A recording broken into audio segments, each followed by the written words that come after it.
हे आहे गोकुळचं श्रीखंड. अगदी जिभेवर रेंगाळणार. जिभेवरच नाही तर मनावरही रेंगाळणार. गोकुळ श्रीखंड, मनावर रेंगाळणार.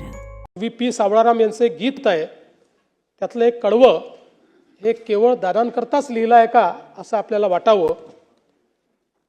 जनसेवेचे बांधून कंकण, त्रिभुवन सारे घेईन जिंकून, अपूर्व आपुले दृढसिंहासन, नित भिजतो मानवतेला, जो आवडतो सर्वांना तोची आवडे देवाला.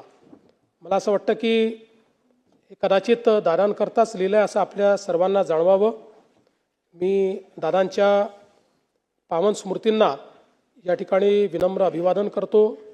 त्यांच्या आत्म्यास चिरशांती लाभो अशी प्रार्थना करतो. आणि जी काही त्यांचे कुटुंबीय आहेत या कुटुंबियांना या ठिकाणी हे दुःख सहन करण्याची शक्ती आपल्याला आणि त्यांना ईश्वर देव अशी ईश्वरचरणी प्रार्थना